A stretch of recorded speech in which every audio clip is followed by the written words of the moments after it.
नमस्कार, पद्मेश 24/7 में आपका स्वागत है। मैं हूं अर्चना मिश्रा। सबसे पहले एक नजर आज की हेडलाइंस पर।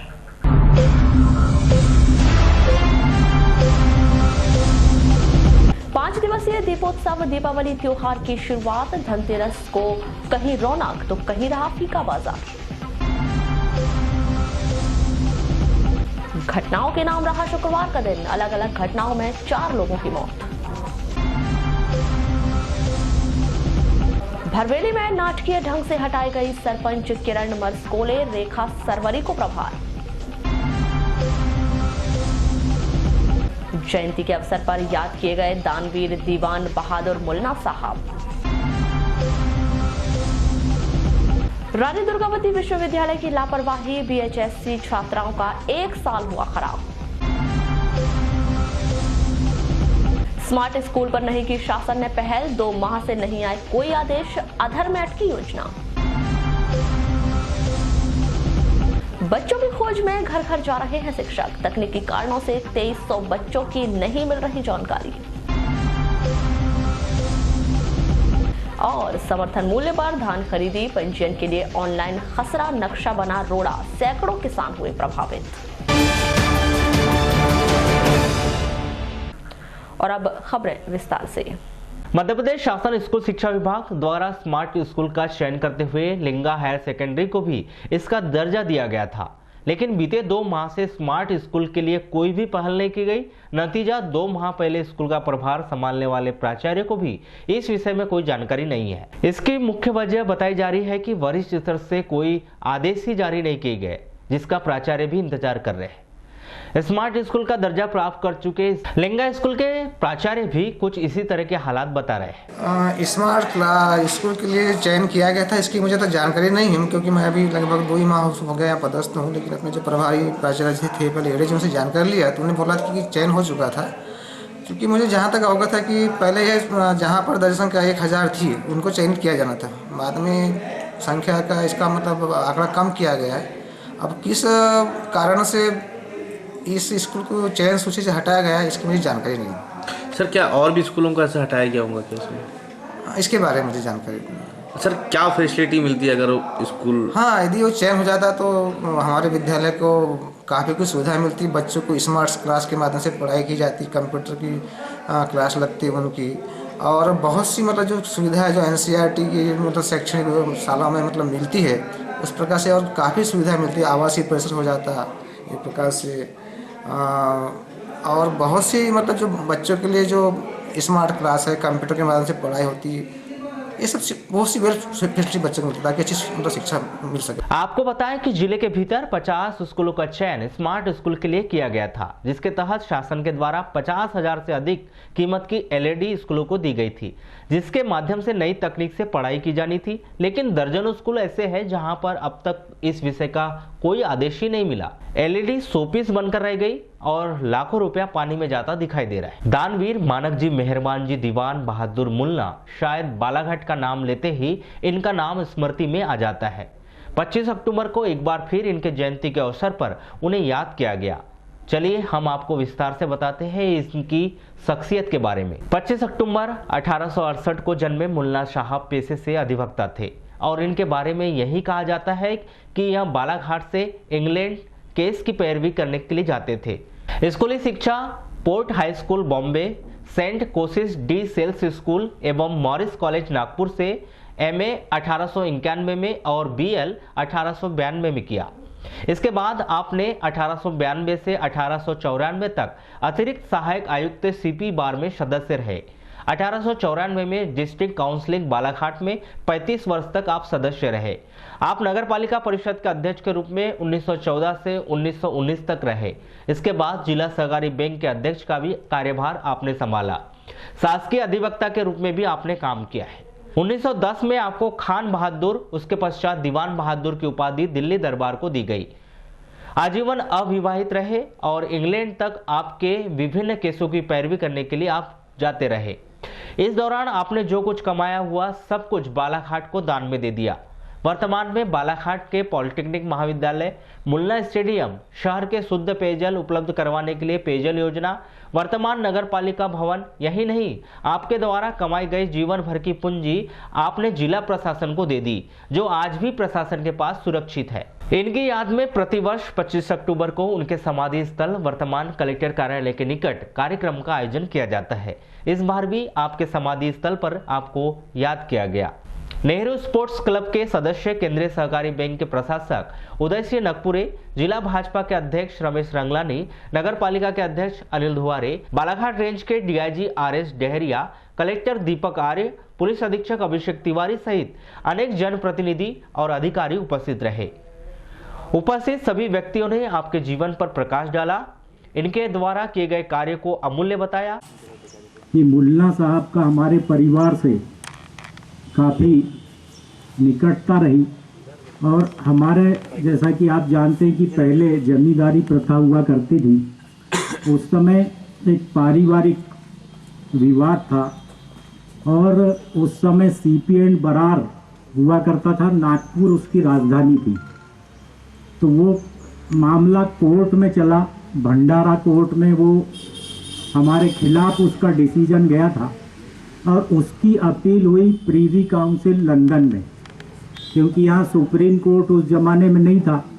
तो मुल्ला साहब को वहाँ से नागपुर से लाकर ये मुकदमा दिया गया और वो पानी के जहाज़ से वहाँ लंदन गए और उन्होंने वहाँ वो मुकदमा दायर करके अपने पक्षकार, हमारे ग्रैंड फादर के पक्ष में वो फैसला आया और उसके बदले उन्होंने उस समय फीस में 5-6 गांव उनको मुल्ला साहब को दिया था।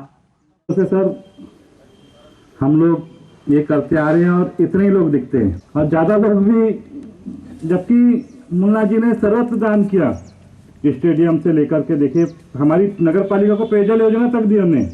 पॉलिटेक्निक कॉलेज में लोग बच्चे खेलते हैं, स्टेडियम में पॉलिटेक्निक कॉलेज में पढ़े और इतना अपना सब कुछ दान देने के बाद में भी हम उनको भूल जाए और उनको याद ना करें। तो बालाघाट के लोगों को ये सब चीज़ बताने के लिए मैं चाहता हूं सर, उन्होंने अपनी राशि को जो खेल के लिए, शिक्षा के लिए जो दिए, तो प्राइमरी से लेकर हाई स्कूल तक टूर्नामेंट आयोजित करा जाए खेलों का, जिसमें उनकी स्मृति में जिनके उनको लोगों को, उनके परिवार को, बच्चों को पता चले कि हमने मुन्ना जी की स्मृति में खेले। याद आता है कि जब मैं 9वीं 10वीं क्लास में जब मैं पढ़ता था, उस समय मुल्ला साहब के बारे में एक किताब में मैंने पढ़ा।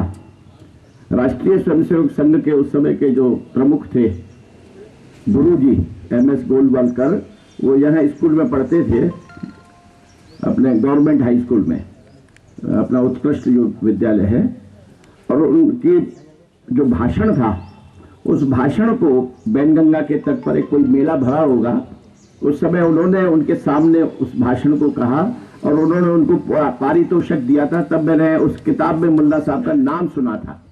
डीआईजी आरएस डेहरिया ने इनकी स्मृति में प्रतिवर्ष दौड़ कराने का सुझाव दिया। उत्सुकता थी मेरे को इनके बारे में जानने के लिए कि ऐसे भी दान हुए हैं जो माने बालाघाट जैसे छोटे से शहर से एक केस के लड़ने के लिए इंग्लैंड गए और वहाँ से केस जिता के लाए और फिर सारा जीवन यहीं पे समर्पित कर दिया। पॉलिटेक्निक कॉलेज हो या दूसरी जो भी नल जल योजना या तमाम चीज़ें जो उन्होंने दान में दी है, वो तो अविस्मरणीय है ही है। मेरे 1-2 सुझाव है, जैसे ये उनका जो कब्रिस्तान वाला स्थल है, इसको अच्छा दर्शनीय बना दिया जाए ताकि लोग जाने, जब बालाघाट आए तो कम से कम लोगों के मन में आए कि चलो वहाँ मुल्ला के उस तरफ चलते हैं। तो इसको बढ़िया पेड़ पौधों से, जैसे सर्किट हाउस के सामने जो गार्डन टाइप बना, इस टाइप अगर बना देंगे। तो कलेक्टर दीपक आर्य के द्वारा पॉलिटेक्निक कॉलेज स्थित उनके बंगले को लाइब्रेरी में परिवर्तन करने की बात कही। ये प्रश्न आ रहा है कि चूंकि मुल्ला जी ने इतना कुछ दान में दिया और लोग कम आ रहे हैं, तो ये असफलता उनकी नहीं, असफलता हमारी है, हमारी मतलब उन लोगों की जो नहीं आ रहे हैं। ये मान के चलिए कि इतना एक महान व्यक्तित्व, इतना एक महान शख्सियत इस शहर में या इस जिले में हुई, जिन्होंने कि समय से काफ़ी आगे सोचा। जो एकत्रित संपत्ति जो उनकी थी, जो उन्होंने जीवन में कमाया था, वो सारा संपत्ति भी बालाघाट को ही दान में दे करके चले गए। एक वो जो आप जिस बंगले की बात कर रहे हो, बंगला मुझे भी बड़ा लगता था कि ये बंगला किसका बनाया हुआ है। मुझे ये नहीं मालूम था कि ये आदरणीय मुल्ला जी का बंगला है, क्योंकि चुनाव के समय हम लोग अधिकतर समय पॉलिटेक्निक कॉलेज में रहते थे, जब वहाँ जाते थे तो लगता था पता नहीं ये क्या बना हुआ, क्या स्ट्रक्चर बना हुआ, मैं सोचता रहता था कि क्या है, कभी पूछ नहीं पाया। अभी मुझे जब उस दिन मीटिंग में मालूम हुआ कि ये वो बंगला है, तो मैं प्रिंसिपल साहब से अनुरोध ये करूँगा कि प्रिंसिपल साहब, कैंटीन यदि हम लोग बनाते हैं, आपका विचार आपका रहेगा, मैं तो मेरा सुझाव है बस, कैंटीन यदि हम लोग बनाते हैं तो उसमें मेंटेन करना उसको जरा मुश्किल होगा। तो जैसा सब लोग चाहते हैं तो एक छोटा सा म्यूजियम और एक लाइब्रेरी अगर हम लोग बना पाए, एक अच्छी लाइब्रेरी बना पाए, वैसे भी शहर में एक अच्छी लाइब्रेरी की मांग है, पुस्तकों की व्यवस्था हम लोग करवा दें, कुछ टेक्निकल बुक्स भी आप लोग रख लें, कुछ जो बाहर की बुक्स हैं वो भी हम लोग रखें। लाइब्रेरी यदि हम लोग बना पाएंगे और मुन्ना जी का सारा जीवन का व्याख्यान उसमें हो, पोस्टर्स हम लोग लगाएंगे, उन्होंने क्या क्या इस शहर को दिया, तो वो भी एक ऐसा चीज होगा जिससे कि लोग उनके बारे में और जान पाएंगे, उनसे और परिचित हो पाएंगे। बालाघाट विकासखंड के अंतर्गत 5 वर्ष से 18 वर्ष तक के बच्चों को खोजने का कार्य जन शिक्षकों के द्वारा किया जा रहा है। बीआरसी नरेंद्र राणा ने बताया कि शासन के द्वारा 5 वर्ष से 18 वर्ष तक के उम्र के बच्चों को खोजने का कार्य किया जा रहा है, क्योंकि हर बच्चे की समग्र आईडी बनाई जाती है, चाहे वो बच्चा शासकीय स्कूल में पढ़े या अशासकीय स्कूल में। ऐसे 2300 बच्चों की जानकारी नहीं है। जन शिक्षकों के माध्यम से इनकी जानकारी ली जा रही है, जिसमें अभी 900 बच्चों की जानकारी नहीं है। बीते 15 दिनों के दौरान एक बात सामने आई कि अधिकांश बच्चों की समग्र आईडी दोबारा बना ली गई है या फिर यह बच्चे अन्यत्र चले गए। जो बच्चे 6 साल से 18 साल तक के थे, जिनकी चाइल्ड आईडी बनाई गई थी, तो ऐसे बच्चे जो 6 साल से 14 साल तक के हमारे पूरे विकासखंड और बालाघाट शहर में थे, तो इनकी एक समग्र आईडी होती है और समग्र आईडी के थ्रू ये स्कूल में मैप होते हैं, चाहे वो स्कूल सरकारी हो या प्राइवेट हो। तो उसमें से हमको राज्य शिक्षा केंद्र के द्वारा एक सूची दी गई जो लगभग 2300 बच्चों की सूची दी गई है, जिनकी आयु 5+ से लेकर 18 के बीच में है, जो किसी भी शाला में वर्तमान सत्र में 19-20 में दर्ज नहीं है। तो उन सूची का हम सर्वे करा रहे हैं। वो सूची पंचायतवार है, जेएसके वार है, स्कूलवार भी है। उस सूची का हम सर्वे करा रहे हैं कि ये बच्चे जो इस आयु वर्ग के हैं, जो वास्तव में किसी स्कूल में मैप होना चाहिए, लेकिन वो मैप क्यों नहीं है। तो उसमें से हमने जो है 1300 सर्वे बच्चों का सर्वे हो चुका है, उसमें 900 बच्चों का सर्वे अभी शेष है और 3-4 दिन के अंदर में हम जो है 900 बच्चों का भी सर्वे करा लेंगे। सर, किसकी गलती लग रही है आपको जैसे इसमें बच्चों नहीं मिल रहा? इसमें तो देखो, ये जो सर्वे कराने में बहुत सी चीज़ें हमको पता चली। कुछ बच्चे ऐसे हैं जो 18 साल से ऊपर हो गए हैं, लेकिन उनकी डेट ऑफ बर्थ गलत लिख दी गई है, तो वो लक्ष्य के अंतर्गत आ गए। कुछ जगह में डबल आईडी की भी समस्या आ रही है कि कुछ बच्चों की 2 आईडी है। वारासुनी थाना क्षेत्र के अंतर्गत कोसरी टोला निवासी सुरेश कावड़े उम्र 21 वर्ष ने कीटनाशक का सेवन कर लिया, जिसके इलाज के दौरान जिला अस्पताल में मौत हो गई। जानकारी के अनुसार सुरेश मिस्त्री का काम करता था। उसने 24 अक्टूबर को कीटनाशक का सेवन कर लिया। इलाज के लिए उसे जिला अस्पताल में भर्ती करवाया गया, जहां उसकी मौत हो गई। परिजनों को उसके कीटनाशक खाने की जानकारी जिला अस्पताल में आने के बाद लगी। उनको मालूम जी हमारे दिन बदल का सर, अपने को कोई मालूम नहीं था। जब फोन लगा तो आए, हमने कोई मालूम नहीं था। नहीं, फिर भी क्या पता है तो आप लोगों को? हमने कोई पता ही नहीं था। नहीं तो क्या खा लिया करके? अब अपने को कोई मालूम नहीं, जब वही लोगों ने फोन लगाया बालाघाट से, जब हमको मालूम हुआ। फिर भी क्या जानकारी लगी यहाँ पर आपको? वही जहर है। अच्छा, क्या वजह लगती? क्या अपने को मालूम जी, पता ही नहीं था। लड़का तो बहुत अच्छा था, अपने को कोई मालूम नहीं था हम क्या बोलेंगे। मध्य प्रदेश शासन द्वारा समर्थन मूल्य पर धान की खरीदी करने के लिए 25 अक्टूबर को अंतिम तारीख रखी गई थी। बावजूद इसके सैकड़ों किसान पंजीयन के लिए कार्यालयों के चक्कर लगाते रहे। इसकी बड़ी वजह ऑनलाइन खसरा नक्शा नहीं मिल रहा है। इसके लिए किसान परेशान होते रहे। बीते वर्ष शासन द्वारा खसरा नक्शा ऑनलाइन नहीं दिखने पर उसका पंजीयन ऑफलाइन किया गया था, लेकिन इस बार ऐसा नहीं हुआ। पद्मेश न्यूज की टीम ने जब जिला मुख्यालय से 10 किलोमीटर दूर खुरसौड़ी और चिखला सोसाइटी का निरीक्षण किया, तो किसानों ने अपनी समस्या कुछ इस तरह से बयां की। खसरा नक्शा की परेशानी की वजह से उनका पंजीयन नहीं हो पा रहा है। वैसे अकेले किसान नहीं, जिले के भीतर सैकड़ों ऐसे किसान हैं जो इस तरह की परेशानी से जूझ रहे हैं। जी नहीं, पूरा नहीं हुआ है। आधा वो पंजीयन ऑनलाइन में नहीं बता रहे, बोले नहीं ये तो तीसरी बार है जी, थोड़ा थोड़ा कर रहे लोग। पंजीयन में बोल रहा है अभी टाइम लगेगी, थोड़ी अभी चेक करेंगे बोलते हैं। बालाघाट गए तो पटवारी साहब के पास कल शाम को पटवारी साहब बोले आप तहसील ऑफिस में चले जाओ, वहाँ बंद हो गई थी तहसील ऑफिस। फिर उसके बाद आज और गए पटवारी साहब पास, पटवारी साहब बोले मैं ऑफिस में बैठा हूँ कहीं, पंजीयन में काम कर रहा हूँ। फिर बोले वो बोले हम सोसाइटी चले जाओ खुद, बोले मैंने 150 लोगों का नाम दे दिया हूँ। बोले अभी पता नहीं, अभी उनसे चेक करवाने के लिए बैठा हूँ तो अभी चेक नहीं हुआ, अभी पता नहीं रहे। खुरसौड़ी सहकारी समिति के लिपिक डिलेश्वर गौतम बताते हैं कि उनकी समिति के अंतर्गत 11 गांव आते हैं और लगभग 1400 किसान पंजीकृत हैं, लेकिन इस वर्ष 1350 किसानों का पंजीयन नहीं हुआ है। खसरा नक्शा वाली परेशानी उनकी सोसाइटी में भी आई है, जिसका निराकरण पटवारी द्वारा किया गया है। 1350 किसानों का पंजीयन हो चुका है। अब बचे तो ज़्यादा नहीं होंगे, अंदाजा 1400 करीब है अपने हमारे यहाँ 11 गाँव हैं। तो टोटल 1300-1400 लोग 1400 क्या होता है, 1350 लोगों ने करवा लिया है। चिखला सहकारी समिति के लिपिक दिलीप कुमार नकपुरे बताते हैं कि अधिकांश किसानों का पंजीयन तो हो चुका है, लेकिन जिन किसानों का पंजीयन नहीं हो पाया है उनके साथ ऑनलाइन खसरा नक्शा नहीं दिखाए जाने की परेशानी बनी हुई है। हमारे यहाँ 1200 करीबन किसान है, उसमें से 1140-45 तो हो जाएंगे शाम तक, और बाकी तो जिसमें गिरदावली नहीं है, मतलब किसानों की ऑनलाइन दिखा नहीं रहा है उनका रकबा। ऐसे किसान और कोई किसान कई मतलब दूर दराज में चले गए। पिछले वर्ष तो हो जाता था, ऑफलाइन व्यवस्था थी इसलिए उनका हो जाता था, और इस बार गिरदावली में नाम ही नहीं दिख रहा तो नहीं हो पा रहा है। तो ऐसी कोई व्यवस्था नहीं है कि ऑफलाइन करके उनका पंजीयन किया जाए? नहीं, अभी तो हमारे पास ऐसी कोई व्यवस्था नहीं है और कोई सूचना भी नहीं है। दूरभाष पर हुई चर्चा के दौरान जिला सहकारी बैंक के प्रशासक उदय सिंह नकपुरे के अनुसार बीते वर्ष 1,13,000 किसान पंजीकृत हुए थे। इस वर्ष यह आंकड़ा वहां तक तो नहीं पहुंचा, जिसकी वजह ऑनलाइन खसरा नक्शा जैसी परेशानी बताई जा रही है। आपको बता दें कि ऑनलाइन खसरा नक्शा नहीं दिखने की परेशानी बीते वर्षों से चली आ रही है कि प्रशासन में रियायत बढ़ती थी, लेकिन इस बार ऐसा नहीं किया, जिससे शायद सैकड़ों किसान जिले भर में समर्थन मूल्य पर धान बिक्री प्रक्रिया में शामिल नहीं हो पाएंगे। जिला मुख्यालय से लगी हुई बघौली पंचायत में एक बुजुर्ग ने अपने घर में ही फांसी लगा ली। घटना के संबंध में परिजनों ने बताया कि बुजुर्ग सत्यलाल मात्रे उम्र लगभग 60 वर्ष के 2 पुत्र हैं जो जिले से बाहर रहते हैं। वह बीते कई वर्षों से घर में अकेले रहते थे। शुक्रवार की सुबह जब काफी देर तक उन्होंने दरवाजा नहीं खोला तो परिजनों ने आवाज दी। इसके बाद उन्होंने जवाब नहीं दिया, जिस पर उनके द्वारा खिड़की से भीतर देखा गया तो सत्यलाल मात्रे फांसी के फंदे पर लटके हुए थे। वो भैया रात में खाना वाना खाया होगा, सोया होगा। वो अकेला रहता था वो घर पे, उसके लड़के लोग कमाने गए हैं। तो हमने सुबह फिर वो अभी तक क्यों नहीं सो के उठा करके ना उसका दरवाजा को हिलाया, तो वो खोलच नहीं कि दरवाजा। फिर मैं बोली अपने लड़के को देखो रे काहे के लिए नहीं खोल रहे दरवाजा, और आवाज़ भी लगाते हैं तो बोलता नहीं। तो फिर देखे उसको कुड़ाड़ी से इसको दरवाजा को निकाले। तो फंस लगाए हुए क्यों लगाए थे? कोई मानसिक टेंशन वगैरह था क्या? पता नहीं भैया, अकेला रहता था वो। अब बात भी नहीं करते थे?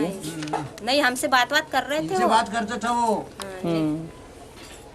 हमसे बात सब कर रहे थे। वो खाना पीना यानी कि हमको भी कभी मंगरा था के दे रहे थे उसको खाने वाने के लिए।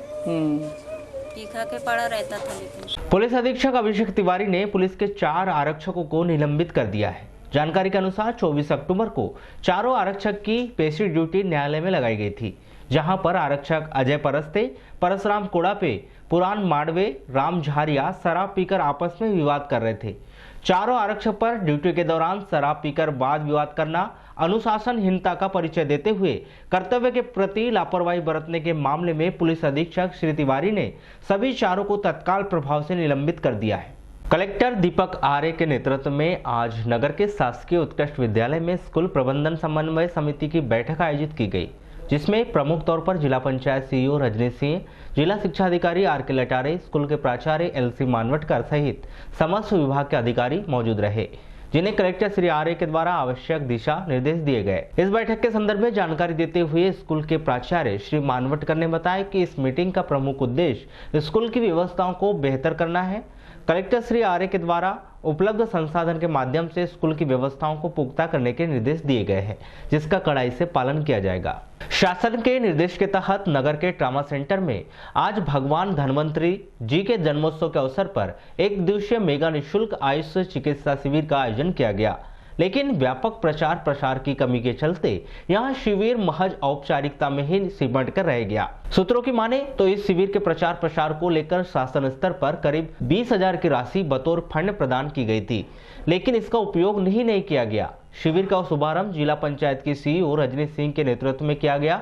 शिविर में आयुष चिकित्सकों के द्वारा ग्रामीण क्षेत्रों से आए रोगियों का आयुर्वेदिक पद्धति से उपचार कर उन्हें निःशुल्क दवा का वितरण किया गया। इस शिविर में काफी कम संख्या में मरीज पहुंचे। इस संदर्भ में आयुष चिकित्सक दीपाली बागड़े का क्या कहना है, आइए जानते हैं। ये आयुष मंत्रालय आयुष विभाग के द्वारा ये जो चतुर्थ राष्ट्रीय आयुर्वेद दिवस आज मनाया गया है, इसी के लिए दीर्घायु पे आयुर्वेद इस विषय पे आज कैंप रखा गया है, जिसमें हम ज़्यादा से ज़्यादा लोगों को चिकित्सा सेवाएं दे रहे हैं। उसके अलावा हम लोग आज कैसे स्वस्थ जीवन जीना है इस बारे विषय में उन्हें आज जानकारी दे रहे हैं। एक अवेयरनेस वाला प्रोग्राम था ये। अभी तक लगभग 188 हो चुके हैं और आगे भी 4 बजे तक आने हैं मरीज अभी। अच्छा मैडम, देखा जाता है कि जब ऐसे कोई कार्यक्रम होते हैं तो इनका व्यापक प्रचार प्रसार किया जाता है, जिसके लिए फंड भी आता है। हाँ। लेकिन देखा गया है ग्रामीण क्षेत्रों में इस शिविर को लेकर कोई प्रचार प्रसार नहीं किया गया है, तो क्या मानते हैं?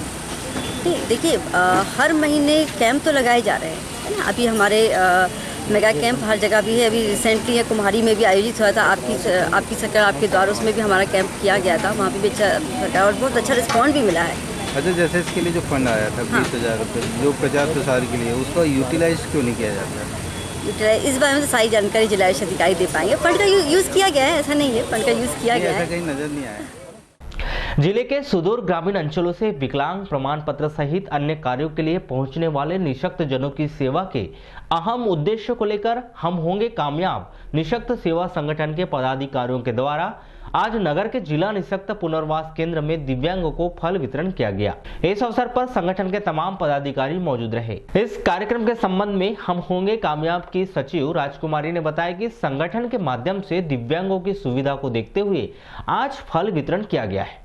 वहीं इस संबंध में हम होंगे कामयाब निःशक्त सेवा संगठन के जिला अध्यक्ष यतिन तिलासे ने बताया कि संगठन के द्वारा दिव्यांगों के हित में लगातार कार्य किए जा रहे हैं। इसी कड़ी में आज प्रत्येक शुक्रवार को संगठन के द्वारा दूर दराज से आने वाले दिव्यांगों को फल वितरण किया जाएगा। ये ऐसा है कि ये दिव्यांग को भाइयों बहनों जो दूर दूर से आते हैं, उन्हें भूखे प्यासे रहते हैं, उनको कुछ यानी मिलता नहीं है। इसकी वजह से हमने आज फल वितरण करा है।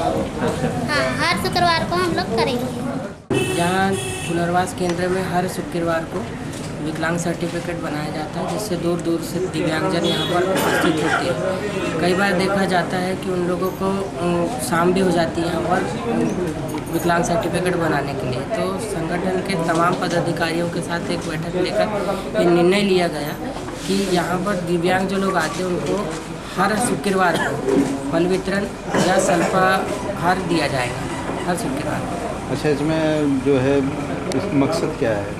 मकसद ये है कि जो दिव्यांग जिले भर के जो यहाँ आते हैं वो एक तो दूर से आते हैं, ऊपर से भूखे प्यासे रहते हैं, तो संगठन के माध्यम से उनको थोड़ी बहुत तो राहत मिलेगी। इसका उद्देश्य सिर्फ यही है कि उनको थोड़ा बहुत राहत मिले इनसे। रानी दुर्गावती विश्वविद्यालय के अंतर्गत आने वाले शहर के शासकीय कमला नेहरू महाविद्यालय में अध्ययनरत बीएचएससी की छात्राओं का 1 वर्ष पूरा का पूरा खराब हो गया। आपको बताया कि सेमेस्टर सिस्टम प्रणाली के अंतर्गत 4 वर्ष पहले बीएचएससी में प्रवेश लेने वाली छात्राओं की लगातार परीक्षाओं में देरी होती गई, जिस वजह से उनके साथ प्रवेश लेने वाली अन्य विषय की छात्राओं की डिग्री पूरी हो गई।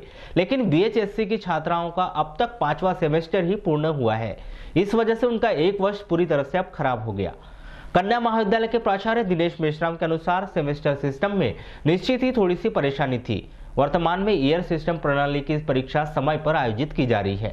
अभी इस वर्ष सही समय पर रिजल्ट आ चुके हैं, इसलिए छात्राएं कोई प्रभावित नहीं है। पिछले वर्ष ऐसा यानी विगत समय में कि इसमें प्रभावित हुई थी क्या छात्राएं? देरी से एग्जाम होते थे क्या पिछले? वो सेमेस्टर होने के कारण देरी से होती थी, अभी ठीक ठाक चल रहा है। हिंदू धर्मावलंबियों का 5 दिवसीय विशेष दीप पर्व दीपावली धनतेरस से शुरू हो गया। जिले भर में इस अवसर पर बाजारों में जमकर रौनक दिखाई दी। लोगों ने मंदी के असर को बेअसर करते हुए खरीदारी करने में जमकर उत्साह दिखाया। सराफा बाजार, कपड़ा मार्केट, बर्तन दुकानों और किराना दुकानों में ग्राहकों की अच्छी भीड़ लगी रही। ग्रामीण इलाकों से पहुंचे लोगों ने अपनी पसंद के अनुसार खरीदारी की, लेकिन व्यापार में मंदी का असर देखा गया। आपको बता दें कि धार्मिक मान्यताओं के अनुसार ऐसा माना जाता है कि धनतेरस के दिन यदि सामग्री खरीदी जाती है तो वर्तमान में लक्ष्मी माता की कृपा भरपूर बनी रहती है, जिसके लिए लोगों के द्वारा सुबह से लेकर रात तक मनपसंद सामग्री की खरीदारी की जाती है।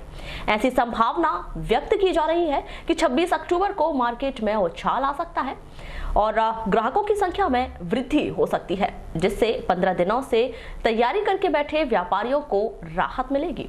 चर्चा में स्थानीय कपड़ा, सराफा, बर्तन व्यापारियों ने बताया कि इस वर्ष व्यापार में मंदी का असर देखा जा रहा है, क्योंकि हमारा क्षेत्र पूरी तरह से कृषि पर निर्भर है और अभी फसलें नहीं कट पाई हैं, जिससे भी व्यापार में असर पड़ रहा है। लगातार देखते जा रहे हैं लोगों के अंदर मुहूर्त जो रहना चाहिए धनतेरस का, उसकी जागरूकता आ रही है। जैसे और भी धार्मिक जो आयोजन हो रहे हैं उनमें भी लोगों के अंदर धीरे धीरे जागरूकता फैल रही है। उसका मुहूर्त को महत्व समझते जा रहे हैं और इसके आधार पर आज धनतेरस का दिन है और इस पर बर्तन और सोना चांदी का व्यापार हो रहा है। पर आर्थिक मंदी का असर निश्चित तौर पर व्यवसाय और मार्केट में दिखाई दे रहा है। लोगों को जिस तरीके से अभी तनख्वाह मिलना चाहिए सरकारी कर्मचारियों को, वो भी शायद नहीं मिल पाई है। जहाँ तक मुझे जानकारी, किसान भी परेशान है फसल नहीं आने से। चारों तरफ अभी आर्थिक मंदी का दौर के कारण व्यापार पर व्यापक असर पड़ रहा है। धनतेरस का पर्व पूरे भारतवर्ष में बड़े हर्षोल्लास के साथ मनाया जा रहा है। इस दिन ये परंपरा है कि सोने चांदी के जो बर्तन है, धातु है किसी प्रकार की, वो खरीदी जाती है तो एक पुण्य होता है, बहुत लक्ष्मी जी का आशीर्वाद प्राप्त होता है, सुख समृद्धि वैभव घर में आता है। ऐसी मान्यता के अनुसार आज हम भी यहाँ पे बर्तन और सोने यहाँ पहुँचे। धनतेरस पर्व के साथ दीपोत्सव का 5 दिवसीय पर्व प्रारंभ हो गया है। नगर में धनतेरस पर धन की वर्षा का असर दिखाई नहीं दिया। नगर में हर व्यापार और व्यवसाय प्रभावित रहा। सराफा, बर्तन, किराना, जनरल और पटाखा सहित मिठाइयों की दुकानों पर पहले की अपेक्षा व्यापार मंदा रहा। आपको बता दें कि धनतेरस पर्व के व्यापार में जमकर धन की वर्षा होती है। कहा जाता है कि जिसके लिए दुकानदार अपने अपने प्रतिष्ठानों को सजाकर रखते हैं, लेकिन धनतेरस पर दुकानदारों और व्यापारियों को जो अपेक्षा थी कि धनतेरस पर उन पर धन बरसेगा, लेकिन ऐसा नहीं हुआ। उनका व्यापार मंदा रहा। इसका मुख्य कारण माना जा रहा है कि वारासिवनी क्षेत्र कृषि पर निर्भर है और फसल काटी नहीं है। साथ ही 25 अक्टूबर को बारिश का मौसम बना रहा और हल्की बूंदाबांदी भी हुई, जिसके कारण ग्राहक भी बहुत कम आ रहे हैं। जो आ भी रहे हैं तो पहले की अपेक्षा छोटे बर्तन व सोना व अन्य सामग्री खरीदकर धनतेरस पर्व मना रहे हैं। सोने चांदी के व्यापार में उतना मजा नहीं है, यानी जिस फ्लो में बिकना चाहिए। यहाँ पर क्या हुआ है कि जो पूरा एग्रीकल्चर के ऊपर पूरा निर्भर है यहाँ पर, तो अभी धान आई नहीं है और पानी का मौसम है, तो उसके कारण थोड़ा सा व्यापार में मंदी है। ग्रामीण लोग तो उतने विशेष नहीं, लेकिन कुछ लोकल के थोड़े बहुत तो रहते हैं। धनतेरस का 52 दिन है तो आते हैं लोग सोना चांदी खरीदते हैं, बर्तन कपड़ा खरीदते हैं। वारासिवनी में स्थित वीरांगना रानी अवंतीबाई स्टेडियम परिसर में पटाखों की दुकानें सज गई हैं, लेकिन धनतेरस पर्व पर पटाखों का व्यापार मंदा रहा। इस परिसर में अस्थायी लाइसेंस पटाखा व्यापारियों द्वारा दुकानें लगाई गई हैं। पहले दिन का व्यापार बहुत मंदा रहा। बच्चों के पटाखे की डिमांड सबसे अधिक की जा रही है। धंधा इस साल थोड़ा कम है, पर एक दिन आखिरी 2 दिन में धंधा अच्छा उठेगा। माल की क्वालिटी अच्छी है, पैसे भी अच्छे लग रहे हैं। बच्चों में अभी क्या पसंद बनी हुई है? बच्चों की पसंद पाप है, फेविजॉल है, क्या नाम से डिस्को लाइट है, बटरफ्लाई है और साथ में छोटे छोटे हार्मलेस जो खतरों से दूर हैं, ऐसे वाले आइटमों की भरमार है और एक से एक आइटम की पेशकश है। बड़े भी आतिशबाजी, ऊपर जाके रंगीन आतिशबाजी भी है। वारासिवनी नगर में बालाघाट रोड स्थित सरस्वती उच्चतर माध्यमिक विद्यालय में संस्कार भारती के तत्वाधान में 25 अक्टूबर को भव्य रंगोली महोत्सव एवं प्रतियोगिता का आयोजन किया गया। यह कार्यक्रम संस्कार भारती प्रांतीय उपाध्यक्ष प्रणय श्रीवास्तव, पंचम हनवत सहित अन्य पदाधिकारियों की मौजूदगी में शुरू हुआ। संस्कार भारती संस्था द्वारा दीपोत्सव पर्व के पूर्व रंगोली महोत्सव का आयोजन किया गया, जिसमें पंजीकृत 102 स्कूली बच्चों ने भाग लेकर मनमोहक रंगोली उकेरकर अपनी प्रतिभा का प्रदर्शन किया, जिसमें प्रथम, द्वितीय और तृतीय स्थान प्राप्त करने वाले प्रतिभागियों को आगामी समय में पुरस्कृत किया जाएगा। आज हमने जिला स्तरीय रंगोली प्रतियोगिता रखी थी अपने नगर में। विगत 6 वर्षों से हम लोग ये करते आ रहे हैं, ये 6वां वर्ष है अपना। कोई विषय दिया गया था रंगोली बनाने? 5 विषय दिए गए थे। एक पर्यावरण पे दिया था, एक स्वच्छता पर, स्वच्छ भारत अभियान, और हमारी संस्कृति, हमारी धरोहर, और इसके साथ में परंपरागत जो रंगोली डलती है उस पर एक दिया था, और हमारे भारत की महान विभूतियाँ। ऐसे 5 विषयों पर रंगोली डालना था। जिला मुख्यालय से 5 किलोमीटर दूर ग्राम पंचायत भरवेली में सरपंच पद की लड़ाई थमने का नाम नहीं ले रही है और लगातार सरपंच का पद 2 महिलाओं के बीच आदान प्रदान होता नजर आ रहा है। इसी बीच जिला पंचायत सीईओ ने एक आदेश जारी करते हुए ग्राम पंचायत भरवेली की सरपंच किरण मरसकोले को पुनः सरपंच पद से हटाकर रेखा सरवारी को सरपंच पद का प्रभार सौंपे जाने के आदेश जारी किए हैं, जिसके खिलाफ ग्राम पंचायत भरवेली की सरपंच किरण मरसकोले ने अपने प्रतिनिधिमंडल के साथ शुक्रवार को कलेक्टर दीपक आर्य से मुलाकात कर जिला पंचायत सीईओ के आदेश को मानने से इनकार किया है। साथ ही हाईकोर्ट के आदेश आने के पूर्व सरपंच पद ना छोड़ने की बात कही है। वहीं उन्होंने जिला पंचायत सीईओ के आदेश को गलत बताते हुए इसे राजनीतिक दबाव में दिया गया आदेश बताया है। साथ ही इस आदेश के खिलाफ हाईकोर्ट में याचिका दायर करने की बात कही है। पता चला कि आपके खिलाफ में जिला पंचायत सीईओ ने फिर एक आदेश पारित किया है, क्या वो सही है? नहीं सर, वो झूठ है। पहले आपके ऊपर आपको पद से हटा लिया गया था। हाँ सर। तो फिर आपने क्या किए थे? सर इसके लिए मैं जबलपुर न्यायालय कमिश्नर के पास मैं अपील की थी। फिर आपको स्टे मिला था? हाँ सर, मिल गया। वापस सरपंच पद के लिए? हाँ सर। अभी वर्तमान में आप सरपंच हो? हाँ सर। अभी क्या हुआ? अभी सर मुझे अन्य सरपंच को जिला सीईओ ने किसी और कोर्ट हाँ सर, अन्य सरपंच को, प्रभारी सरपंच को जिला सीईओ ने कोर्ट का उल्लेख किया और उनको प्रभारी दिया। प्राप्त जानकारी के अनुसार वर्ष 2015 में हुए पंचायत चुनाव में ग्राम पंचायत भरवेली की जनता ने किरण मरसकोले को सरपंच पद के लिए चुना था। 4 वर्षों के कार्यकाल के दौरान ग्राम के कुछ लोगों ने सरपंच किरण मरसकोले पर भ्रष्टाचार और अनियमितता के आरोप लगाए थे। साथ ही उनके खिलाफ कमिश्नर कोर्ट जबलपुर में एक याचिका दायर की थी। ग्रामीणों द्वारा लगाई गई इस याचिका पर सुनवाई करते हुए कमिश्नर कोर्ट जबलपुर ने 3 जून 2019 को भरवेली सरपंच किरण मरसकोले को धारा 40-42 के तहत सरपंच पद से पृथक कर दिया था, जिसके बाद पद खाली होने के चलते पंचों ने रेखा सरवारी को प्रभारी सरपंच के तौर पर चुना था। वहीं मामले की सुनवाई करते हुए कमिश्नर कोर्ट जबलपुर ने 4 सितंबर 2019 को ग्राम पंचायत भरवेली की पूर्व सरपंच किरण मरसकोले की बहाली की थी। हाई कोर्ट का आदेश है कि ऐसा कोई आदेश में ये उल्लेख नहीं है कि सरपंच किरण को हटाया जाए और रेखा सरवरी को आदेश किया जाए। ये जो जिला पंचायत जो सीईओ द्वारा जो आदेश किया गया वो राजनीतिक दबाव में किया गया और गलत निर्णय किया गया, जो कानून का उल्लंघन करते हुए, न्यायालय का उल्लंघन करते हुए गलत आदेश किया गया। ताकि हमने इसके कलेक्टर साहब से भी अपील की थी कि इसको हमको सही जानकारी दे जो न्यायालय का उल्लंघन किया गया। तो आप जिला पंचायत सीईओ ने जो आदेश किया है इसको हम मानेंगे या नहीं मानेंगे? इसको नहीं मान सकते। जब कोर्ट का न्यायालय में ये शब्दों का उल्लेख नहीं है तो ये जो जिला सीईओ ने जो आदेश किया है कौन से नियम के खिलाफ किया, वो जिला सीईओ आदेश उसका जवाब दे। जनपद पंचायत परसवाड़ा अंतर्गत आने वाले ग्राम पंचायत सिलगी में सड़क की खस्ताहाल स्थिति को देखते हुए परसवाड़ा जनपद अध्यक्ष द्वारा स्वयं के व्यय पर सड़कों के गड्ढों को भरने के लिए मुरम डलवाया गया और क्षेत्रीय ग्रामीणों की सहभागिता से श्रमदान करते हुए स्वयं जनपद अध्यक्ष के द्वारा गड्ढों में मुरम डलवाकर सड़क की खस्ताहाल व्यवस्था को सुधारने का काम किया। आपको बता दें कि ग्राम पंचायत सिलगी से परसवाड़ा को जाने वाला कच्चा मार्ग बारिश के दौरान गड्ढों में तब्दील हो गया था, जिससे मुख्यालय परसवाड़ा के लिए आने जाने वाले राहगीरों को भारी दिक्कतों का सामना करना पड़ता था।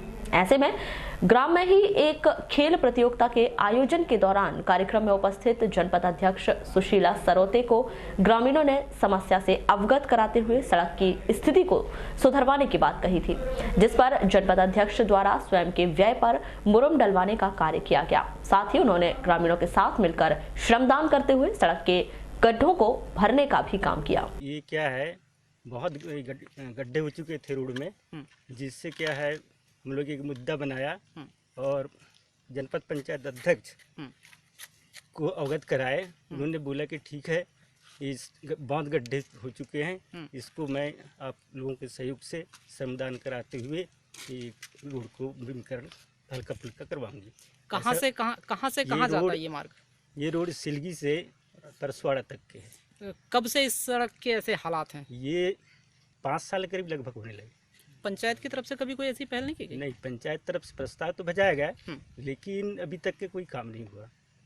आज हम लोग सब ग्राम पंचायत सिलगी जो पब्लिक है, तो यहाँ से मार्केट है परसवाड़ा, यहाँ से स्कूल जाते हैं बच्चे, मार्केट जाते हैं, और भी ऐसे अन्य काम रहते हैं हमारे पब्लिक जो है, परसवाड़ा से ही सारे काम होते हैं।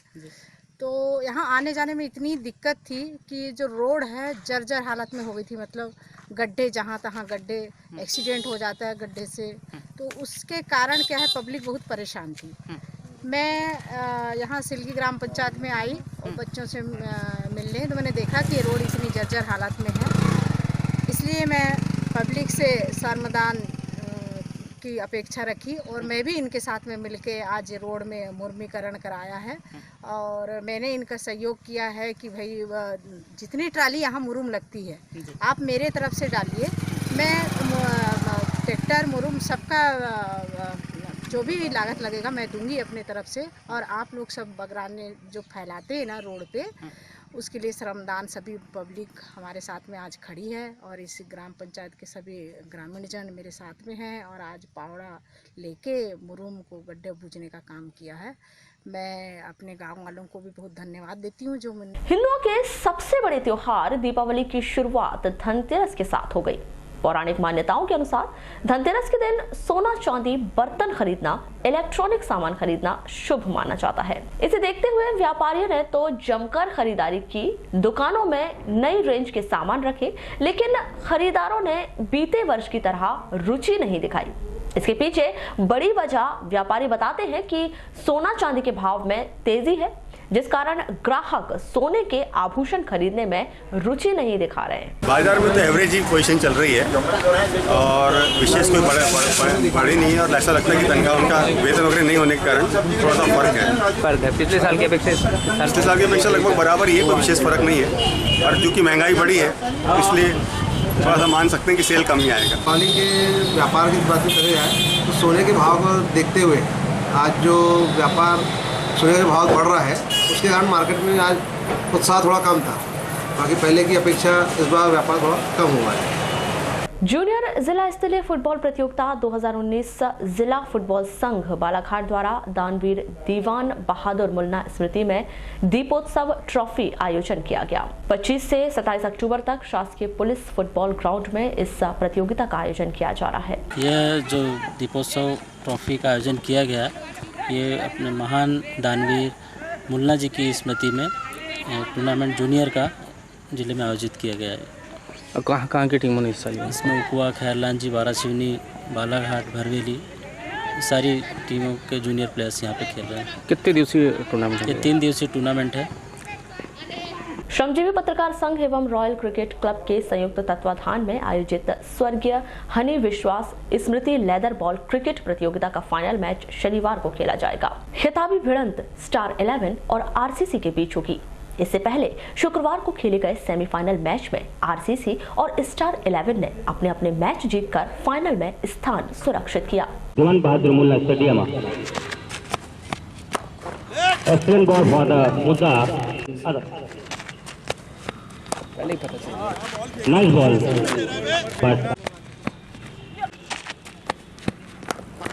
बढ़िया शॉट, करारा शॉट। चलते चलते एक बार फिर नजर आते हैं आज के हेडलाइंस पर।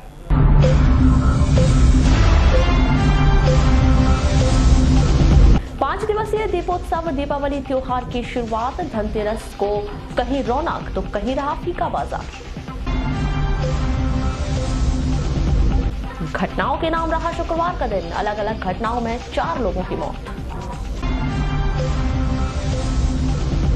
भरवेली में नाटकीय ढंग से हटाई गई सरपंच किरण मरस्कोले, रेखा सरवरी को प्रभार। जयंती के अवसर पर याद किए गए दानवीर दीवान बहादुर मुल्ला साहब। रानी दुर्गावती विश्वविद्यालय की लापरवाही, बीएचएससी छात्राओं का 1 साल हुआ खराब। स्मार्ट स्कूल पर नहीं की शासन ने पहल, 2 माह से नहीं आए कोई आदेश, अधर में अटकी योजना। बच्चों की खोज में घर घर जा रहे हैं शिक्षक। तकनीकी कारणों से 2300 बच्चों की नहीं मिल रही जानकारी। और समर्थन मूल्य पर धान खरीदी, पंजीयन के लिए ऑनलाइन खसरा नक्शा बना रोड़ा, सैकड़ों किसान हुए प्रभावित। तो ये थी अभी तक की खास खबरें। अगले न्यूज बुलेटिन के साथ फिर मुलाकात होगी, तब तक के लिए नमस्कार।